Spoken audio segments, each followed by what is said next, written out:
यीशु मसीह के नाम से सबको जय मसीह की शालोम। मैं आपका दोस्त, आपका भाई पास्टर पंकज एक बार फिर से परमेश्वर का वचन आप लोगों के बीच में लेके आया हूं। और जबकि आप इस वचन को serving people in need of fellowship जो हमारा यूट्यूब चैनल पे सुन रहे हैं, तो मेरी आपसे विनती है, अगर अभी तक आपने इस चैनल को सब्सक्राइब नहीं किया तो कृपया करके कर दीजिए और साथ ही में बेल बटन है उसको भी दबा दीजिए, ताकि जब भी परमेश्वर का वचन इसके ऊपर अपलोड होता है तो आपको इजीली अवेलेबल हो जाए। और इसको शेयर करना मत भूलें ताकि दूसरे लोगों को भी आशीष मिले। सो आइए हम लोग परमेश्वर के वचन में चलेंगे। हम लोग निकालेंगे मत्ती की अंजील, उसका 6 अध्याय और उसकी 16 आयत से पढ़ेंगे। मैं फिर रिपीट करूंगा, मत्ती की अंजील उसका 6 अध्याय उसकी 16 आयत से हम पढ़ेंगे 18 आयत तक। हम देखेंगे क्या लिखा है।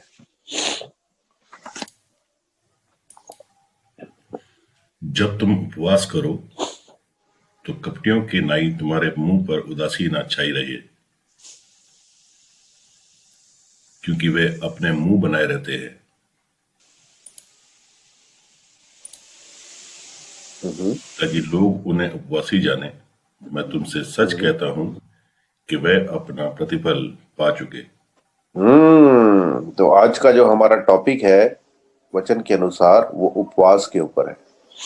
तो यहाँ यीशु मसीह क्या कहता है कि जब तुम उपवास करो तो कपटियों के समान तुम्हारे मुंह पर उदासी ना छाई रहे, क्योंकि वह अपना मुंह बनाए रहते हैं ताकि लोग उन्हें उपवासी जाने। और यीशु कहता है, मैं तुमसे सच सच कहता हूं, उन्होंने अपना प्रतिफल क्या है, पा लिया है। सो खुदा का कलाम हमें आज सिखा रहा है कि हमें उपवास कैसे करना है। सो जब हम लोग पुराना नियम पढ़ते हैं तो पुराने नियम में आप देखते हैं लोग कैसे उपवास करते थे। पुराने नियम में जब कोई उपवास करता था तो वो क्या करता था, अपने कपड़ों को फाड़ता था, सर मुंडवाता था, टाट ओढ़ता था, है ना, और मिट्टी में बैठ जाता था और लिखा है अपने सर पे राख डालता था। ये पुराने नियम का तरीका है। अगर आप देखें तो जिन जिन लोगों ने उपवास रखा, इस तरीके से उपवास रखा है पुराने नियम में, ठीक है। लेकिन यीशु मसीह यहाँ नए नियम में क्या कहता है, कहता है कि जब तू उपवास करे तो कपटियों के समान मुंह पर उदासी ना छाई रहे, क्योंकि वे अपना मुंह बनाए रहते हैं ताकि लोग उन्हें उपवासी समझे। इट मीन्स यीशु चाहता है कि जब हम उपवास करें तो हम शो ना करें। पुराने नियम में लोग क्या करते थे, दिखावा करते थे। उपवास कर रहे हैं तो वो पब्लिकली मिट्टी में बैठ जाते थे, रेत में बैठ जाते थे, टाट ओढ़ लेते थे, कपड़े फाड़ देते थे और अपने सर को मुंडाते थे, राख सर के ऊपर डाल लेते थे। लेकिन यहाँ पर वो ऐसा करने के लिए हमें मना करता है। तो आगे पढ़ेंगे 17 आयत में क्या कहता है वो सुनेंगे हम लोग। मत्ती 6 की 17 आयत में वो क्या कहता है सुनेंगे। परंतु जब तू उपवास करे तो अपने सिर पर तेल मल और मुंह धो। जब तू उपवास करे तो क्या कर, अपने सिर पर तेल मल और मुंह को धो ले। तो पुराने नियम का उपवास और नए नियम के उपवास में क्या है, फर्क है। उपवास करना है, ये नहीं उपवास नहीं करना, तो उपवास तो करना है, लेकिन उपवास को क्या कर दिया उसने, अपडेट कर दिया। जैसे आप देखते पहले ब्लैक एंड व्हाइट टीवी आते थे, अब कलर टीवी आने लगे, और कलर टीवी से भी बढ़कर क्या हो गए, एलसीडी हो गए, फिर एलईडी आ गए, है ना। क्या कुछ टेक्नोलॉजी बदल गई। तो टीवी तो वही है, पिक्चर तो हम उसी पे देखते हैं, लेकिन तरीका बदल गया। सो उपवास वही है, लेकिन उपवास करने के तरीके को यीशु मसीह ने बदल दिया। मैं बताना चाहता हूं, पुराना नियम जो है वो क्या है, वो शब्द पे आधारित था। पुराना नियम जो है वो शब्द मात्र था, शब्द पे आधारित था। वो शारीरिक बातों के अनुसार था, वो शारीरिक बातों को करने के लिए, शरीर को एक्चुअली में डिसिप्लिन करने के लिए दिया गया था। लेकिन नया नियम जो है यीशु मसीह में क्या कहता है ना, नए नियम जो है वो आत्मिक है। पुराना नियम शरीर को डिसिप्लिन करने के लिए है और नया नियम आत्मा को डिसिप्लिन करने के लिए। फर्क यही है ना। पुराने नियम के थ्रू पुराने नियम में लोग अपने शरीर को डिसिप्लिन करते हुए अपनी आत्मा को डिसिप्लिन करते थे, लेकिन नए नियम में लोग अपनी आत्मा को डिसिप्लिन करते हुए अपने शरीर को डिसिप्लिन करते हैं। तो यहां पर 17 आयत में वो क्या कहता है, जब तू उपवास करे तो अपने सिर पर तेल मल, है ना। पहली चीज याद रखिएगा, क्या बोलता है, वो कहता है अपने सिर पर तेल मल, और दूसरी बात क्या कहता है, अपना मुंह धो। उसने ये नहीं कहा तू अपने सर को मुंडा, है ना, टाट ओढ़, अपने कपड़े फाड़, मिट्टी में बैठ जा या अपने सर पे राख डाल, ये नहीं कहता। वो कहता तू उपवास करे तो क्या कर, सिर पर तेल मल और अपने मुंह को धो ले। तो ये दो बातें यहां पे इंपॉर्टेंट है। और हम देखते हैं यीशु मसीह जब भी बात करता है वो आत्मिक बात करता है। तो जो भी दृष्टांत देता था, पैरेबल देता था, उसका एक स्पिरिचुअली मीनिंग होता था, है ना। वो जो भी बात करता है उसका एक आत्मिक मतलब होता है। बाइबल में हम देखते हैं लूका 8 अध्याय में, वहां पर वो 4 तरीके की भूमि के विषय में करता है, बात करता है। तो वो 4 तरीके की जमीन जो है वो किसको दिखाती है, वो 4 तरीके की जमीन 4 तरीके के लोगों को दिखाती है।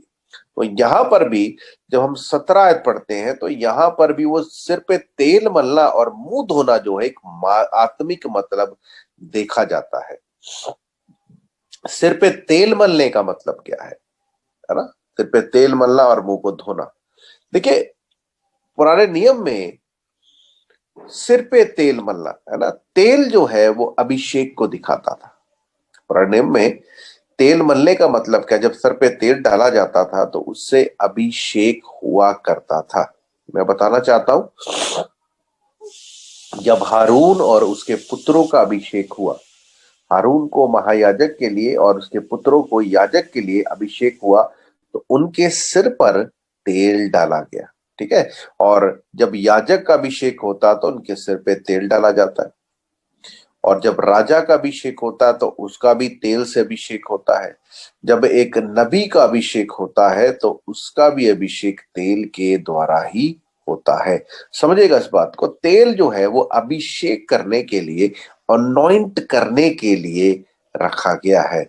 सो यहां पर वो कहता है सिर पे तेल मल, तो ये तेल जो है सरसों का तेल या चमेली का तेल या कोकोनट का तेल नहीं है, नारियल का तेल नहीं है। ये तेल जो है पुराने नियम में अभिषेक के लिए दिखाया जाता है, और नए नियम में ये तेल जो है जिसके विषय में बात करता है, मैं आपके साथ एक आयत देखना चाहता हूं। हम पढ़ेंगे भजन संहिता उसका 23 अध्याय उसकी 5 आयत देखेंगे।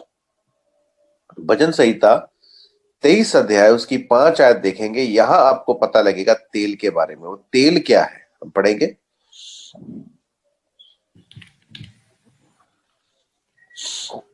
तू मेरे सताने वाले के सामने मेरे लिए मेज बिछाता है। तूने मेरे सिर पर तेल मला है, मेरा कटोरा। हाँ, बस तूने मेरे सिर पे तेल मला है। ये दाऊद बात कर रहा है। सिर पे तेल मलने का मतलब क्या है, तूने मेरा अभिषेक किया है। पुराने नियम में, जैसा मैंने आपको बताया, पुराने नियम में लोग तेल के द्वारा अभिषेक करते थे, है ना, चाहे राजा का है, नबी का है या याजक का है, तेल के द्वारा अभिषेक होता था। लेकिन नए नियम में तेल नहीं, यहां पर पवित्र आत्मा के द्वारा अभिषेक होता है। तो यीशु कहता है अपने सिर पर तेल मल। तेल मलने का मतलब क्या, अपने आप को अनॉइंट कर, मसा कर, तेल के द्वारा नहीं परंतु पवित्र आत्मा के द्वारा। तो कहता जब तू उपवास करे तो अपने सिर को अनॉइंट कर, किसके द्वारा, पवित्र आत्मा के द्वारा। तो कहने का मतलब ये, जब तू उपवास करे तो तू प्रार्थना में बैठ, है ना, खुदा की हजूरी में बैठ। जब तू खुदा की हजूरी में बैठेगा वो तेरे तेल को क्या करेगा, अभिषेक करेगा। लेकिन और दूसरी बात हम देखते हैं, बोलता मुंह धो। तो मुंह किससे धोते हैं, मुंह ना तो पेट्रोल से ना कोल्ड ड्रिंक से धुलता है, मुंह धुलता है पानी से। और ये पानी क्या है ना। मैं आपके साथ देखना चाहूंगा इफिसियों 5 की 26 आयत पढ़ के देखेंगे। इफिसियों की पत्री उसका 5 अध्याय उसकी 26 आयत जब हम देखते हैं तो हम यहाँ पाते हैं पानी के विषय में, पर बाइबल क्या कहती है, पानी क्या है हम देखेंगे। इफिसियों उसका 5 अध्याय उसकी 26 आयत पढ़ेंगे, क्या लिखा है। कि उसके वचन के द्वारा जल के समान से शुद्ध करके पवित्र बनाए। दोबारा पढ़ देंगे एक बार फिर से। कि उसके वचन के द्वारा जल के समान से, उसके वचन के द्वारा जल के स्नान से। परमेश्वर का वचन क्या है, वो जल है, और वो वचन हमें क्या करता है, शुद्ध करता है। तो यीशु कहता जब तू पास कर, पहली चीज क्या है, अपने सिर को तेल से मल। तेल से मल का मतलब क्या है, परमेश्वर की हजूरी में बैठ, है ना, वो तुझे अभिषेक करेगा। दूसरी बात क्या कहता है, मुंह धो। मुंह किससे धुलता है, पानी से। और पानी क्या है, परमेश्वर का वचन है। और जब आप परमेश्वर के वचन को पढ़ते हो, वो आपको क्या करता है, वो आपको धो देता है, याद रखिएगा। और इस तरीके से अगर उपवास करेंगे तो वो क्या कहता है, 17 आयत पढ़ देंगे एक बार फिर से हम लोग। मत्ती 6 अध्याय उसकी 17 आयत पढ़ेंगे, 17 और 18 आयत भी पढ़ दीजिए, क्या कहता है, सुनिएगा ध्यान से। परंतु जब तू उपवास करे तो अपने सिर पर तेल मल और मुंह धो। हाँ, तेल मल मुंह धो। किसके द्वारा तेल मलना है, खुदा की हजूरी में बैठना है। तेल आप खुद नहीं मल सकते, उसका वो कहता तूने मेरे सिर पे तेल मला है। तो अनॉइंट करना किसका काम है, पवित्र आत्मा का। तो दूसरी बात क्या, मुंह धो। मुंह किससे धोना, परमेश्वर के वचन को पढ़ना है उपवास रखते वक्त। लेकिन बड़े दुख की बात है, लोग क्या करते हैं, जो लोग उपवास करते हैं वो फोन पे घंटों घंटों बातें करेंगे, और फोन पे भी बातें करेंगे, बोलेंगे पास्टर जी हम तो वचन की बातें कर रहे थे। अरे भाई, तो उपवास में बैठा है तो फोन पे दूसरों से वचन की बातें कर रहा है, ये कैसा वचन, ये कैसा उपवास है। उपवास रखा है, बाजार में घूम रहा है। उपवास रखा है ना, घर के काम कर रहा है, ये उपवास नहीं है। जब तू फास्टिंग करता है, रोजा रखता है, व्रत रखता है, उपवास करता है, तो क्या कर, खुदा की हजूरी में बैठ। देखिए पुराने नियम में हम देखते हैं जब लोग उपवास करते थे तो वो पब्लिकली लोगों को डिक्लेयर करते थे कि हम क्या है, उपवासी है। लेकिन यहां पर मैं आपको बताना चाहता हूं, ऐसे उपवास से परमेश्वर प्रसन्न नहीं है। हम पब्लिकली लोगों को दिखाएं, लोगों के बीच में जाए, लोगों से बातें करें, ऐसे उपवास से परमेश्वर प्रसन्न नहीं है। वो कहता है तुम कपटियों के समान क्या करो, कपटियों के समान अपने आप को पब्लिकली डिक्लेयर मत करो कि तुम उपवासी हो। इसका मतलब जब उपवास करते हो तो अकेले में चले जाओ, और अकेले में क्या करो, खुदा के कलाम को पढ़ो। वो क्या करेगा, आपको धोएगा, और साथ ही में अपने सिर पे तेल मलने का मतलब क्या, उसकी हजूरी में बैठकर प्रार्थना करो, और वो आपको क्या करेगा, अभिषेक कर देगा। उपवास करना हमारे लिए बहुत जरूरी है, क्योंकि उपवास के द्वारा ही परमेश्वर की अनॉइंटिंग हमारे बीच में आती है। देखिए यीशु मसीह ने उपवास किया, बाइबल बताती है। मेरे साथ चलेंगे लूका की अंजील उसका 4 अध्याय उसकी 1 आयत पढ़ के देखेंगे। हम निकालेंगे लूका की अंजील उसका 4 अध्याय उसकी 1 आयत से, देखते हैं हम लोग क्या लिखा है। फिर यीशु पवित्र आत्मा से भरा हुआ यरदन से लौटा और 40 दिन तक आत्मा के सिखाने से जंगल में फिरता रहा।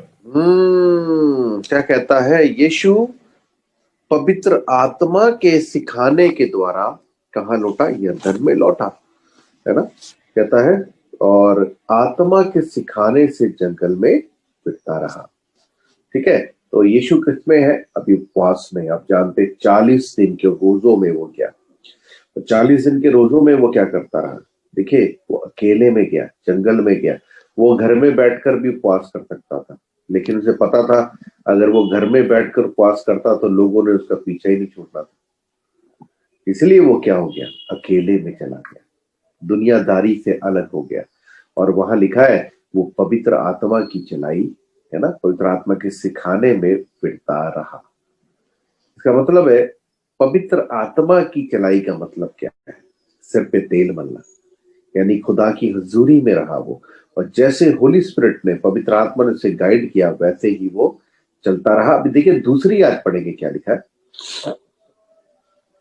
उन दिनों में उसने कुछ न खाया और जब वह दिन पूरे हो गए तो उसे भूख लगी।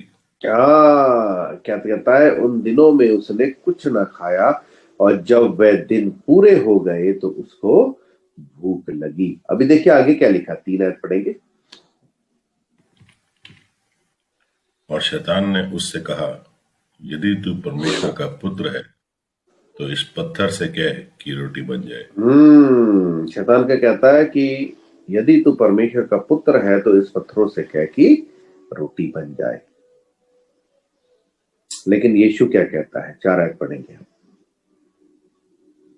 यीशु ने उसे उत्तर दिया कि लिखा है, मनुष्य केवल रोटी से जीवित ना रहेगा। हम्म, मनुष्य केवल तब शैतान रोटी उसे से जीवित ले नहीं रहेगा, परंतु उस वचन से जो परमेश्वर के मुख से निकलता है। तो शैतान ने क्या किया, यीशु मसीह की परीक्षा की। क्या कहता है, इन पत्थरों को बोल के रोटी बन जाए। और यीशु ने क्या किया, उत्तर दिया और क्या कहा, लिखा है। जब यीशु बोलता है लिखा है, तो इसका मतलब क्या है? इसका मतलब है लिखा का मतलब क्या है कि खुदा के कलाम में लिखा है। शैतान जो है वो यीशु मसीह की परीक्षा कर रहा है शारीरिक चीजों के लिए, है ना। हम लोगों ने देखा, ये जो परीक्षा शैतान ने यीशु मसीह की वो 3 बातों में की। पहली बात क्या थी, शरीर की अभिलाषा, है ना। और दूसरी बात क्या थी, आंखों की अभिलाषा। और तीसरी चीज क्या थी, जीविका का घमंड। तो 3 बातों में शैतान ने यीशु मसीह की परीक्षा की। तो पहली परीक्षा जो है वो किस चीज के लिए, रोटी किसको चाहिए, शरीर को। तो क्या कहता है, अगर तू परमेश्वर का पुत्र है तो इस पत्थर से कह कि रोटी बन जाए। तो क्या कर रहा है, वो शरीर की अभिलाषा लेके आया। लेकिन यीशु मसीह क्या कहता है उसको, 4 आयत में कहता है, यीशु ने उसको उत्तर दिया, लिखा है। लिखा का मतलब क्या, परमेश्वर के कलाम में लिखा है। क्या लिखा, मनुष्य केवल रोटी से जीवित नहीं रहेगा, परंतु उस वचन से जो परमेश्वर के मुख से निकलता है। और ये बात जो लिखा है, व्यवस्था विवरण 8 की 3 में जाके आप देखेंगे, वह आप पाएंगे वहां पे ये बात लिखी हुई है। और आगे पढ़ेंगे क्या लिखा है, 5 आयत पढ़ेंगे तो क्या हुआ। जब उसने पहली अभिलाषा को लेके आया, यीशु मसीह ने शरीर की अभिलाषा का क्या किया, इनकार किया। तो अब 5वीं आयत पढ़ेंगे, क्या लिखा है, पढ़ देंगे। तब शैतान उसे ले गया और उसको पल भर में जगत के सारे राज्य दिखाए। पल भर में सारे राज्य दिखाए, सारा कुछ दिखाया, सारी शानो शौकत दिखाई, सब कुछ दिखाया। तो आगे क्या कहता है वो,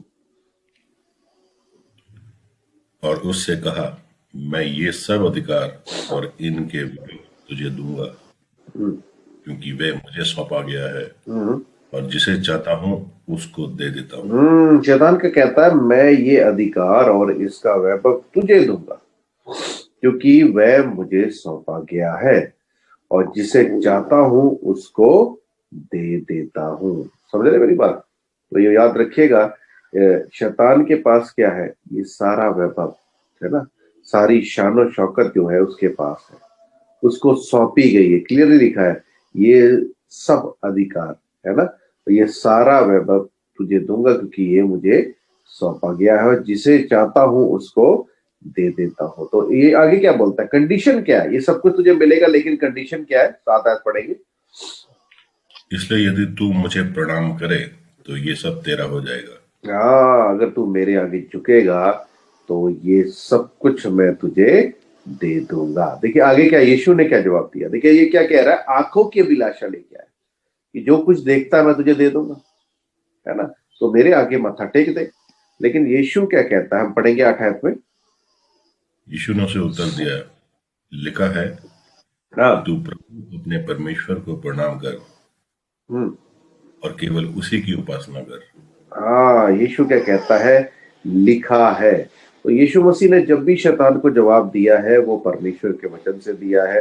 व्यवस्था विवरण 6 की 13 में लिखा है कि तू अपने परमेश्वर को प्रणाम कर, केवल उसी की क्या कर, उपासना कर, उसी की उपासना कर। शैतान कहता है ये सब कुछ मैं तुझे दे दूंगा, क्योंकि इसका अधिकार मुझे दिया गया है। आज दुनिया की शानो शौकत, दुनिया का धन दौलत, सब किसके अधिकार में है, शैतान के। याद रखिएगा, और ये पैसा ही इंसान को अंधा कर देता है। ये धन दौलत ही इंसान को अंधा कर देती। और आज इस धन दौलत ने ही रिश्तों को खत्म कर दिया है, अंधा कर दिया है। आज माता पिता का रिश्ता नजर नहीं आता, आज भाई बहन का प्यार नजर नहीं आता, आज रिश्तेदारियां नजर नहीं आती। सब क्या है? पैसा ही पैसा है। अगर किसी से मुझे पैसे का फायदा है तब वो मेरा रिश्तेदार है, अगर मुझे कोई फायदा नहीं है तो मेरा रिश्तेदार नहीं है। लेकिन यहाँ यीशु मसीह को वो कहता है मैं सब कुछ दे दूंगा। यीशु कहता है, ऐसा लिखा है, तू अपने परमेश्वर को ही प्रणाम कर, केवल उसी की उपासना कर, उसी के आगे झुक। तो यहाँ पर आप देखते हैं उसने आंखों की अभिलाषा को लेके आया, यीशु मसीह ने उसका भी क्या कर दिया? इनकार कर दिया। अभी 9 आयत पढ़ेंगे, क्या लिखा है? 9 आयत पढ़ेंगे। तब उसने उसे यरूशलेम में ले जाकर मंदिर के कंगूरे पर खड़ा किया और उससे कहा, हाँ यदि तू परमेश्वर का पुत्र है तो अपने आप को हाँ। यहाँ से नीचे गिरा दे, हम्म, क्या क्योंकि कहता लिखा है? है। क्या देखिए क्या कहता है, तब उसने यरूशलेम में ले जाकर मंदिर के कंगूरे पर से खड़ा किया और उससे कहा, यदि तू परमेश्वर का पुत्र है तो अपने आप को ऊपर से गिरा दे। उसे वो मंदिर की हाइट पे ले गया, टॉप पे ले गया, वहां से बोलता छलांग मार दे। तेरे विषय में लिखा है कि अगर तू परमेश्वर का पुत्र है तो क्या करेगा? अपने आप को नीचे गिरा दे, क्योंकि लिखा है। 10 आयतें कहती है, पढ़ दीजिए एक बार। क्योंकि लिखा है कि वह तेरे विषय में अपने स्वर्गदूतों को आज्ञा देगा कि वह तेरी रक्षा करे। हाँ हाँ, क्या कहता है? क्योंकि लिखा है। अब शैतान भी वचन को ले आया। क्या कहता है? क्योंकि लिखा है। कहाँ लिखा है? भजन संहिता 91 91 की 11 में लिखा है कि वह तेरे विषय में स्वर्गदूतों को आज्ञा देगा कि वह तेरी रक्षा करे। और 11 आयत क्या कहती है? पढ़ दीजिए।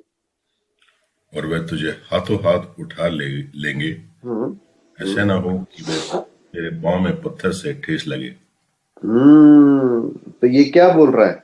शैतान भी वचन को क्लेम कर रहा है। तो सम टाइम शैतान हमारे जीवन में वचन को लेके आता है कि वचन में तो ऐसा लिखा है, वचन में तो वैसा लिखा है। और वचन को क्या करता है? मैनिपुलेट करता है, उसको उसको क्या कर देता है? हमें वचन के द्वारा गुमराह करने की कोशिश करता है। तो यहाँ पे यीशु मसीह को भी वचन के द्वारा गुमराह करने की कोशिश करता है। तो 12 आयत में क्या कहता है, वो पढ़ेंगे। यीशु ने उसको उत्तर दिया, ये भी कहा गया है कि तू प्रभु अपने परमेश्वर की परीक्षा ना करना। यीशु कहता है ये भी कहा गया है। यीशु मसीह ने भी क्या कहा? भजन संहिता है ना, सॉरी, व्यवस्था विवरण 6 की 16 को क्लेम किया। कहता है ये भी कहा गया है, ये भी लिखा गया है, तू अपने परमेश्वर की परीक्षा ना करना। देखिए यहाँ पर जब यीशु मसीह उपवास में था तो शैतान यीशु मसीह के पास 3 परीक्षाओं को लेके आया। पहली क्या थी? शरीर की अभिलाषा। दूसरी क्या थी? आंखों की अभिलाषा। और तीसरी क्या थी? जीविका का घमंड, प्राइड ऑफ लाइफ। इन 3 बातों को लेके आया। और याद रखिएगा, यही 3 बातों को वो हमारे जीवन में लेके आता है। लोग उपवास करते हैं, किस चीज के लिए उपवास करते हैं? भूखा रहते हैं, है ना, बाइबल पढ़ लेंगे, थोड़ी सी प्रार्थना कर लेंगे, बस इतना सा काम। उपवास करना है तो क्या कर? कहता सर पे तेल मल और अपने मुंह को धो। यीशु मसीह हमारा रोल मॉडल है, यीशु मसीह हमारा आइडल है। हमें उसे क्या करना है? फॉलो करना है। हम देखते हैं जब यीशु ने उपवास किया 40 दिन का, तो उसने क्या किया? शैतान को इन 3 बातों में हराया, इनकार किया। और जब इन 3 बातों का उसने इनकार किया तो 13 आयत पढ़ेंगे, क्या लिखा है? बड़े ध्यान से सुनेंगे। जब शैतान सब परीक्षा कर चुका तब कुछ समय के लिए उसके पास से चला गया। उसके पास से चला गया। अभी आगे पढ़े, क्या लिखा है? फिर यीशु आत्मा की सामर्थ्य से भरा हुआ गलील को देखिए, लौटा। यीशु आत्मा की सामर्थ्य से भरा हुआ।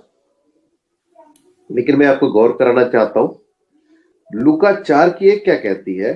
कहता है यीशु पवित्र आत्मा से भरा हुआ। लेकिन 14 आयत क्या कहती है? यीशु पवित्र आत्मा की पावर से, सामर्थ्य से भरा। कितना फर्क है? एक है पवित्र आत्मा से भरा होना, एक है सामर्थ्य से भरा होना, है ना। एक होता है एक होता है, सुनिए मेरी बात, एक होती है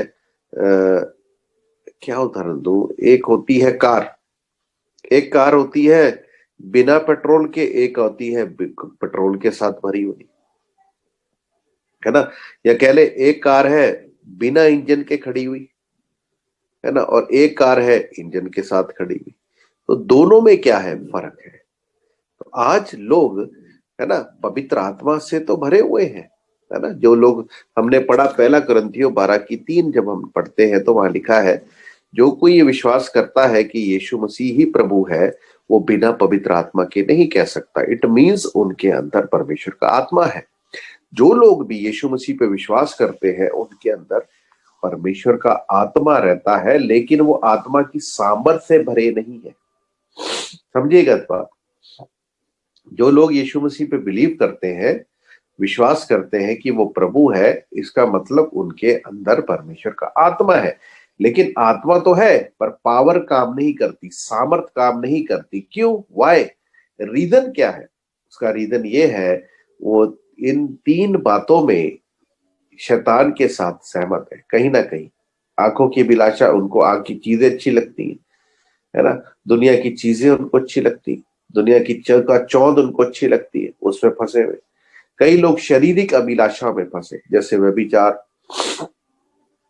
नशा करना, है ना, शरीर के काम करना।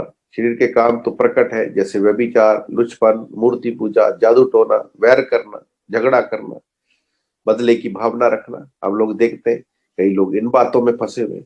और तीसरी बात क्या है? जीविका का घमंड, घमंड में फंसे हुए। हम लोग कल देखा घमंड, घमंड जो है वो शैतान की ओर से। कई लोग घमंड में फंसे, जीविका के घमंड, प्राइड ऑफ लाइफ। उनके पास धन दौलत है, उनके पास पैसा है, वो उसके घमंड में फंसे हुए। तो इन 3 चीजों में इंसान कहीं ना कहीं फंसा हुआ है, लेकिन प्रभु को भी मानता है। मैं आज मसीह लोगों की बात कर रहा हूं। मसीह लोग यीशु मसीह को तो प्रभु मानते हैं, पवित्र आत्मा को तो उन्होंने पाया है, लेकिन तीनों में से कहीं ना कहीं वो लोग क्या है, फंसे हुए हैं।